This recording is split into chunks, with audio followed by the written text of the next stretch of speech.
Cette théorie, et je te cache pas, ça fait déjà depuis le premier épisode de Boruto que je l'ai en tête. Et quand tu vois, j'ai vu la cicatrice de Boruto, je savais qu'il y avait quelque chose de louche. Donc moi je suis parti voir mes potes, je leur ai dit, hey, les gars, je pense que Boruto il a dû perdre son œil. Eux ils ont arrêté de pas de me dire, non mais qu'est-ce que tu racontes, c'est juste pour le flow, c'est pour le style. Je dis, regardez les gars, la cicatrice elle est profonde, c'est sûr qu'il a perdu son œil. Tu vas pas me dire qu'il n'y a pas eu d'impact concernant l'état de son œil. On me disait, non mais tu vas voir, tu dis n'importe quoi. Bon, à l'époque, c'est vrai qu'on n'était pas censé savoir que la cape, l'épée et le bandeau, ben, ils appartenaient jadis à Sasuke en fait. Et donc, puisque le bandeau, il appartenait réellement à Sasuke, on se doute bien qu'il y a quelque chose qui cloche. À l'époque, il n'y avait qu'un seul trait. Tu te souviens? C'était son combat contre Naruto. Et là voilà que quelques temps plus tard, on voit un deuxième trait qui fait son apparition, et je le trouve assez profond. Et vu l'état du bandeau, hein, et ça, c'est une certitude, je pense qu'il a dû perdre son œil à tous les coups à ce moment-là. Parce que le coup, il avait l'air d'être tellement puissant que c'est impossible qu'il a pas perdu son œil à ce moment-là. Après, je sais que tu vas me dire, ouais, mais Boruto, il est puissant. Et franchement, je suis d'accord avec toi. Même s'il possédait en plus le Jogan, t'as vu tous les adversaires qu'il affronte en ce moment, tous les Otsutsuki. C'est sûr qu'il a dû tomber sur quelqu'un de ultra puissant qui a dû lui retirer son œil. Hein. Ça, c'est une certitude. En tout cas, si je dis que Iwamari va mourir, et c'est pas pour rien.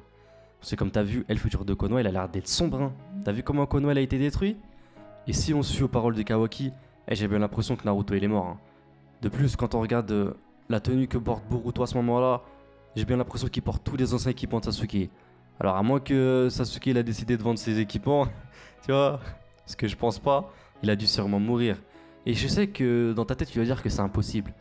Parce que ouais, hein, c'est vrai, ces deux personnages ils ont été très très puissants dans le passé. Mais dans le passé. Parce que là, on se rend bien compte que dans Boruto, Sasuke et Naruto, bah, ils occupent pas la première place dans cette histoire. Déjà, faut pas oublier que Naruto il a perdu Kyuubi et Sasuke il a perdu le Rinnegan à cause de Boruto justement. Et donc voir ces deux personnages mourir en combat, c'est pas si surprenant que ça parce que j'ai l'impression que l'auteur il avait déjà tout établi. Hein. C'était un plan qu'il avait établi depuis le début, dans le sens où il les a affaiblis assez subtilement. Dans un premier temps, comme je t'ai dit, il a retiré Kyuubi à Naruto et dans un second temps, il a retiré le Rinnegan à Sasuke. Comme ça, il s'est dit que voilà, il n'y aura pas de spéculation sur internet, les gens ils seront obligés de comprendre et surtout bah, ça pourra justifier le fait qu'ils ont été tués au combat. En tout cas, et tu te doutes bien qu'après la destruction de Konoha, bah, ils sont pratiquement tous morts. Hein. Tous les personnages que tu as connus, comme Rock Lee, comme Guy, comme Kakashi, comme Shoji, tous ces personnages-là, bah, je pense qu'ils sont morts à l'heure actuelle. Et puisque tout le monde est mort, bah, je pense qu'il y a deux personnages qui vont pas faire exception à la règle, hein. Hinata et sa sœur. Et je pense qu'ils ont dû mourir de cette attaque ou peut-être ils ont été morts de la main d'un Otsuki qui a voulu se venger de Naruto ou peut-être de Boruto. En tout cas, il va récupérer sûrement le Byakugan de Iwamari. Et si je dis qu'il récupérera pas celui-là de sa mère, c'est pour une seule raison, la dramaturgie. En tout cas, ce qu'on sait c'est que c'est Iwamari qui a éveillé le Byakugan pour la première fois. Et j'ai remarqué aussi que la personne qui comptait le plus pour Boruto c'était sa sœur. Et j'ai même l'impression qu'il l'aime plus que son père ou sa mère par exemple. Et ça me fait un peu penser à l'histoire de Sasuke Itachi. Et en plus, quand tu regardes bien, Sasuke il avait récupéré les yeux de son grand frère pour devenir plus fort. Et comme tu sais, bon, Kishimoto c'est un adepte pour recréer un parallélisme déjà existant dans le manga. Et donc je pense pas qu'il ferait exception à la règle cette fois-ci.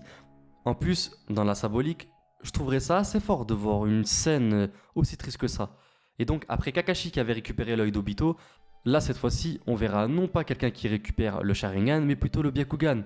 Et donc une fois qu'il va récupérer le Byakugan de sa sœur, je pense que ça va rajouter une certaine dramaturgie à l'histoire. Et ça fera aussi taire toutes les personnes qui arrêtaient pas de dire que ouais, c'est trop joyeux Boruto, c'est pas si sombre. Ou en tout cas, c'est pas aussi sombre que le manga Naruto. Avec cette scène-là, je pense qu'on pourra se taire en tout cas.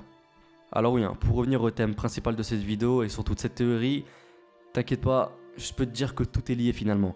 Parce que si Boruto il récupérera pas le Jugan, ça c'est une certitude, il récupérera néanmoins le Tensegan, un pouvoir qui est bien plus puissant qu'il avait auparavant. Et en plus, si on se fie à la description de cet œil, on apprend beaucoup de choses. Voici la description.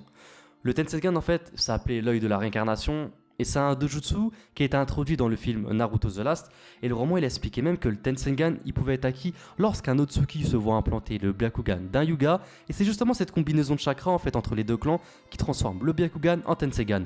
Et je pense que là, tu vois où je veux en venir. Comme tu sais, et si t'es à jour dans les scans, Boruto il est presque arrivé à devenir un Otsuki à part entière. Et donc on peut même le considérer comme tel à présent, parce que il s'est transformé à plusieurs reprises en Otsuki, et comme je t'ai dit auparavant, c'est même lui qui a retiré le Rinnegan à Sasuke. Et donc je pense que lorsqu'il a récupéré le Byakugan de sa sœur, Bah en fait, c'est comme s'il avait implanté le Byakugan d'un Hyuga vers un Otsuki. Et donc après ça, c'est justement la combinaison de ces deux chakras qui va créer non pas un nouveau Jugan pour Boruto, mais plutôt un nouveau Tensengan. En tout cas, après ça, et tu te doutes bien que Boruto va devenir ultra puissant. Et comme tu le sais, le Tensengan il permet justement à son possesseur de contrôler les forces attractives et répulsives. Et quand tu as éveillé entièrement le Tensengan, regarde ce que tu peux faire s'il te plaît. Le mec il peut rentrer en mode chakra du Tensengan justement, et ça lui accorde les capacités physiques renforcées. Bon ça, c'est logique, tu vas me dire, c'est propre à beaucoup de power-up, mais il sera capable d'invoquer des sphères de vérité composées des 5 natures de chakra. Et ce qui rend vraiment le Tensengan mais insane, tu vois, c'est le fait qu'il est capable de déplacer la lune vers la terre.